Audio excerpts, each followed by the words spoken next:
North Korea agreeing to hold official talks with the South next week.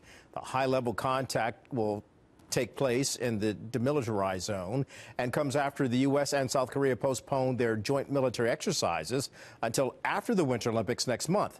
President Trump saying his tough talk is a factor in this possible easing of tensions.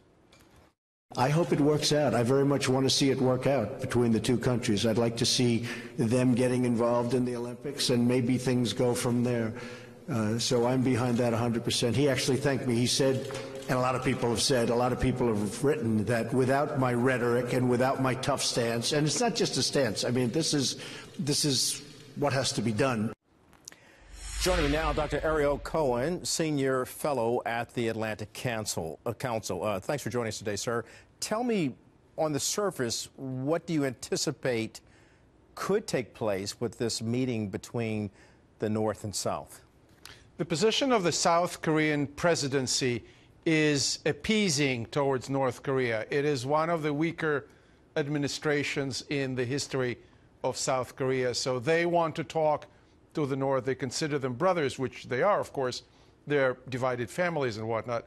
But in the long term, it is the North that wants to squeeze the South and get as much as possible from that relationship, including money, including stuff, including the survival of their regime. It's all about regime survival.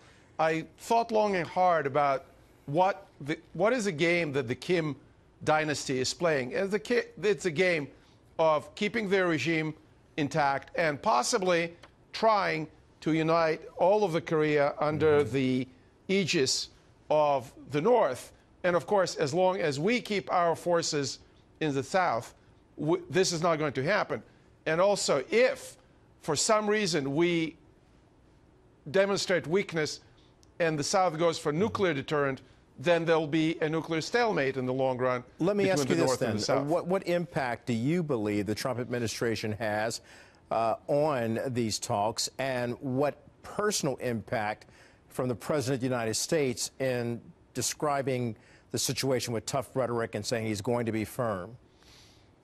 It's very appropriate for Kim Jong Un to know that U.S. is tough. The question is how you communicate that. Do you communicate it by your military posture, by deployment of additional weapon system in the South, or by the incendiary rhetoric in your tweets? And I say it's the former.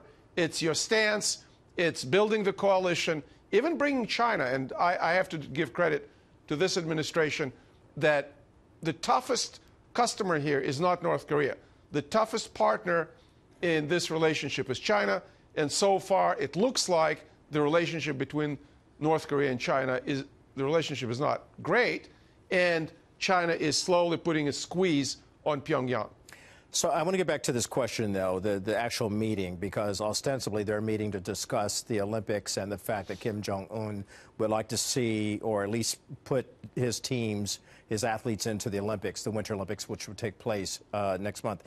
Having said that, President Trump was asked that specific question today, and if he had hoped it might go into something better than just talking about the Olympics, or more of a deeper dialogue on what these two countries can do to try to end the tensions that have been going on there since 1950. They've been technically at war with each other.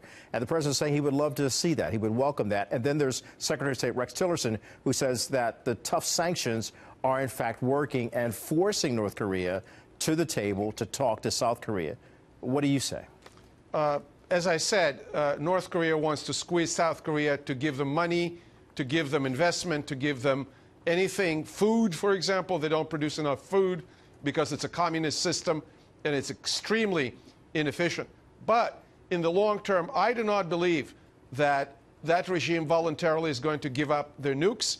And if the United States and South Korea are willing to sit down and the United States wants to have a relationship and finish the state of war that they have since 1950, with North Korea retaining the nukes, it'll be up to our administration. I think it's a very dangerous regime. It's bad for its own people, and it's very bad for the region. We will wait and see what develops when they start this dialogue between the two countries, and we'll also wait to see what China does. And, of course, we seem to understand right now what the United States is going to do, and that's continue to be tough. Dr. Ariel Cohen, thank you, sir. Thank you.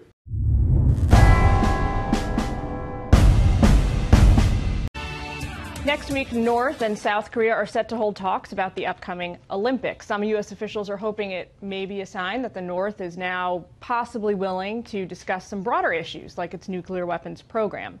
Joining me now is Gordon Chang, columnist for The Daily Beast and the author of Nuclear Showdown, North Korea Takes on the World. Gordon, thanks for being with us. The president was talking all about this earlier today, about an hour or so ago at his press conference out of Camp David. I want to play this soundbite for you and get your reaction. It's a long one, so hold tight. Right now they're talking Olympics. It's a start. It's a big start. If I weren't involved, they wouldn't be talking about Olympics right now. They'd be doing no talking, or they would be much more serious. He knows I'm not messing around. I'm not messing around. Not even a little bit. Not even 1%.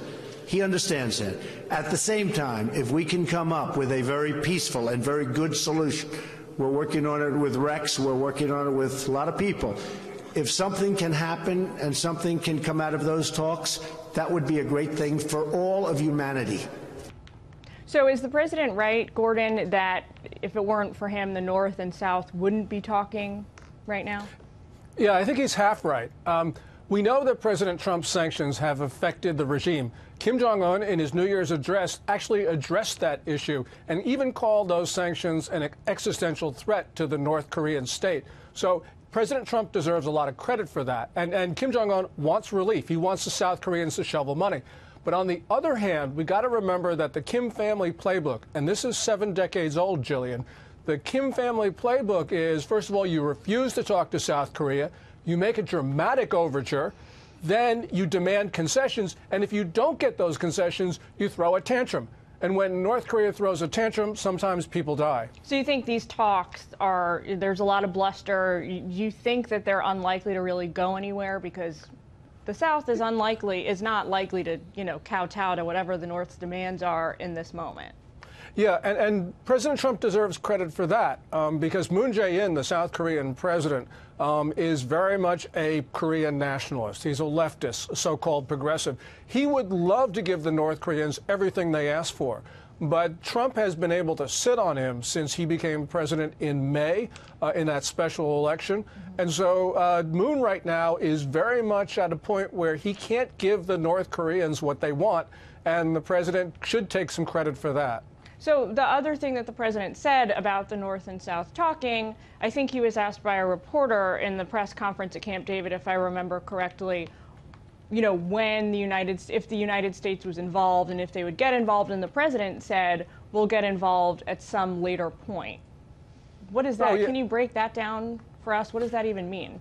Yeah, I'm not exactly sure what he was referring to, but it seems to me what he is saying, and this is really smart diplomacy on the part of the administration, is to say, look, we'll talk, of course. That'll make China and Russia happy, but we're not going to talk until the North Koreans are more amenable to doing what the international community wants. So, you have through the first part of the Trump administration not really willing to sit down with Pyongyang. And that's right, because diplomacy then would be premature. But at some point, the North Koreans are going to realize that they have no choice but to disarm. And that means President Trump has to be more vigorous in his sanctions enforcement, because for the last 3 months or so, some of the air has gone out of his campaign to actually impose those costs, not only on North Korea, but on China and Russia, because they've been supporting the North. And so what we need to see is more action on the part of the administration with sanctions. So I think what you're saying here is when it comes to the South and North talking, the United States doesn't really want to jump in, show its cards until we have a better sense that the North is going to end up closer to where we want them to end up. Just very quick question on the Olympics, because I know a lot of our viewers are paying a lot of attention to this. It now sounds like the North wants their athletes to participate in the games. Is that a real possibility? Well, yes, because the 2 figure skaters actually qualified for the Olympics. North Korea passed the deadline for entry, but the International Olympic Committee can add them, and I'm sure that's what's going to happen. Those 2 figure skaters will be added to the games. Well, we live in interesting times. Gordon, thanks so much for joining us and for your insight into all of this. We'll talk to you soon. Thanks, Jillian.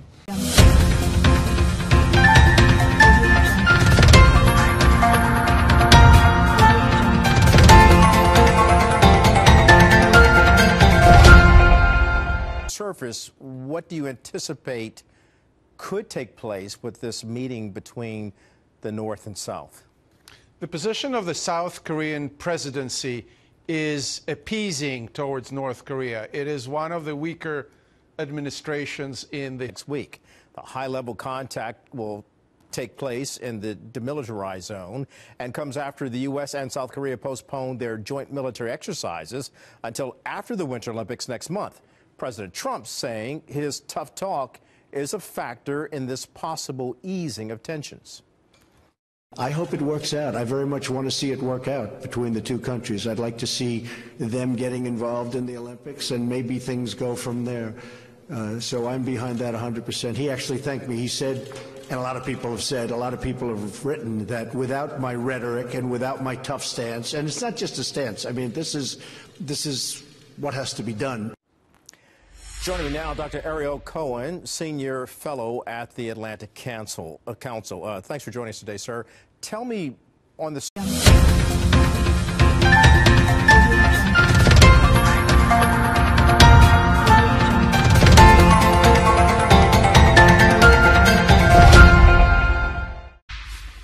North Korea agreeing to hold official talks with the South next